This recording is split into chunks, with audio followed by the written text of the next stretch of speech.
Satu itu saya ada medsosan, tapi ya dengar-dengar laporan macam-macam lah tentang sekian pihak itu.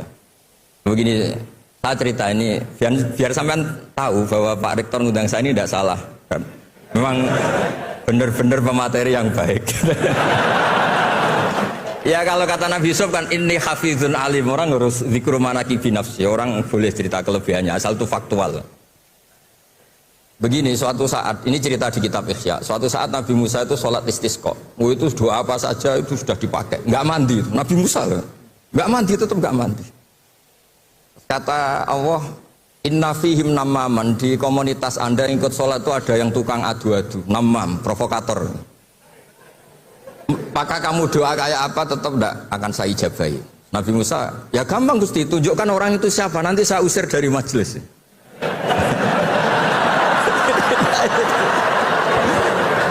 Jawabnya Allah itu lucu. Saya ini orang yang mengharamkan namam, mengharamkan namimah. Kalau saya menunjuk orang itu berarti saya juga namam. Intinya itu Allah terus mengabaikan sekian peristiwa namam. Jadi kalau pertanyaan provokatif terus kayak gitu tuh masih diabaikan oleh Allah Ta'ala. Karena nanti repot itu. Repot. Memang saya termasuk Gus yang asli itu jelas kalau itu.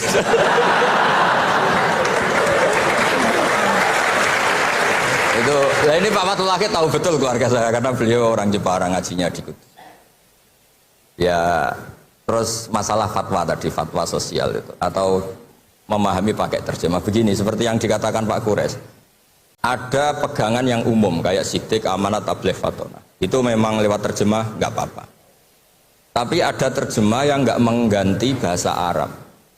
Misalnya kata sembahyang, mungkin perasaannya orang Bali sembahyang itu apa, perasaan kita sembahyang itu apa, itu kan subjektif. Misalnya begini, ada ayat yang agak sensitif. Ketika Anda salah paham dengan istri itu wadribuhun, fasjuruhunna fil madoji wadribuhun. Itu kan riskan betul. Maka pukullah istri kamu. Pukul itu kan konotasinya itu buruk. Tapi di semua tareh, saya bilang tidak sebagian, di semua tareh itu disebut dorban ghairu mubarrihin, mukul yang tidak melukai. Jadi orang Arab itu punya adat. Kalau kecewa itu dorobu bin ni'al wasau. Jadi mukul itu pakai kain, pakai kacu, pakai. Nah, di Jawa kata mukul itu ya mesti kekerasan itu. Nah, yang jenis ini itu riskan kalau dari bahasa Arab pindah ke Jawa. Jadi ada yang riskan, ada enggak.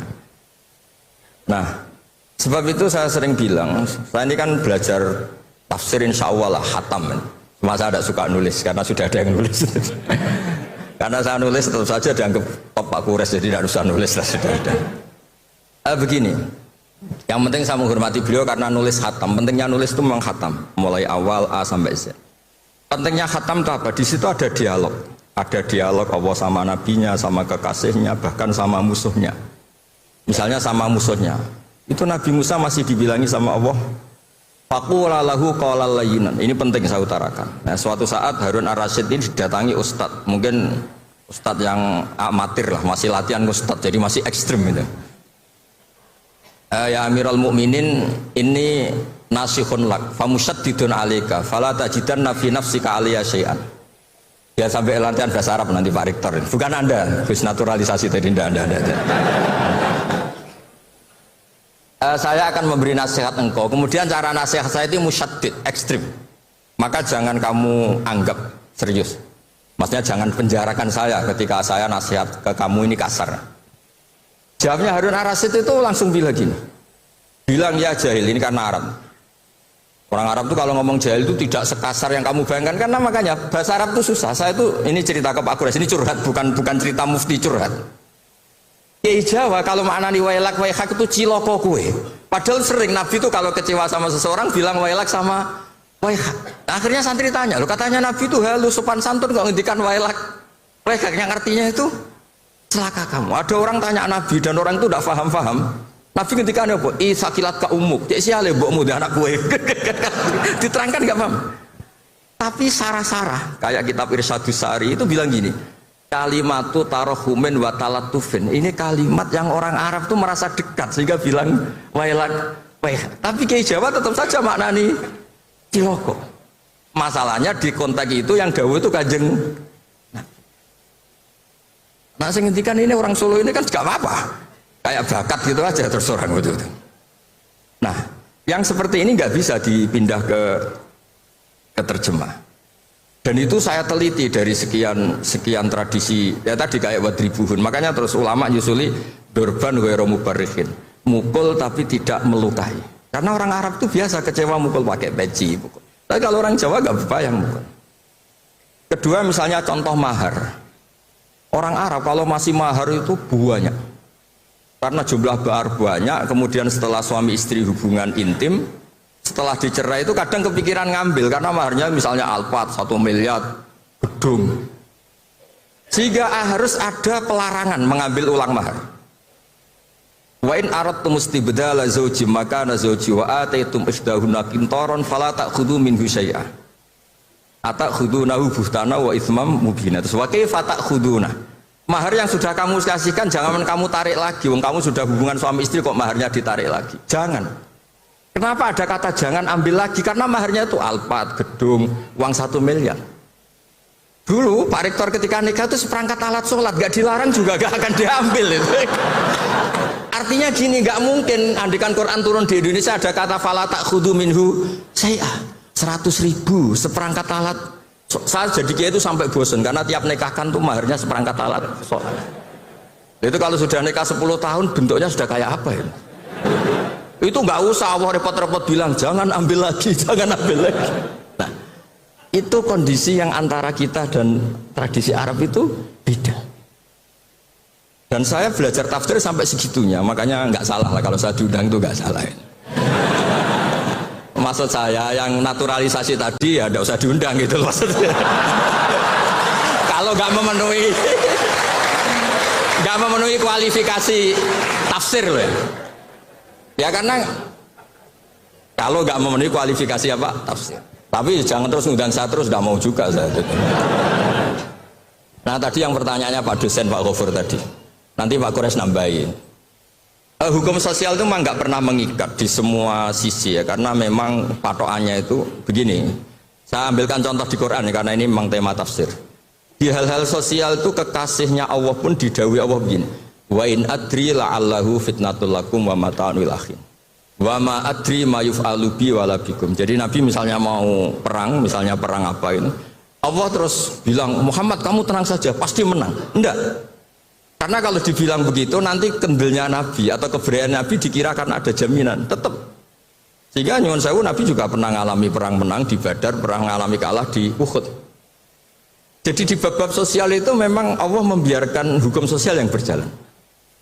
Sampai Ibnu Khaldun ngendikan begini, saya masih ingat betul dan itu saya pegang. Nabi sebagai Nabi itu kena aturan hukum sosial. Meskipun beliau punya mukjizat kayak apa, ketemu orang harus santun, ketemu anak kecil harus sayang, ketemu orang sepuh harus hormat. Andaikan Nabi bisa terbang ke langit sekalipun, Mi'raj, tapi ketemu anak kecil nampar, ketemu orang sepuh ngeludahi, tetap gak diterima oleh publik. Walaupun tafadzun ghalidul qalbi lan faddu min khaliq. Betapa pentingnya tata krama sosial. Kata Ibnu Khaldun, hadza Rasulullah man uyyida bil kauni kulli. Ini Rasulullah orang yang di backup sekian alam raya. Tapi sekali melanggar tata krama sosial, tetap lan faddu min khaliq, orang akan bubar. Sampai ngeguskan saya, sekarang tak pisoi. Wah Gus Pak, Gus Sopo, Gus kok mison, mesti langsung gitu. Nah, coba misalnya sekarang nyon sewu saya ngeludahi Pak Rektor, langsung dipecat ya. Artinya tatanan sosial, meskipun saya keramat. Makanya kata Ibnu Khaldun, hadza Rasulullah man uyyida bil kauni kulli law syaa.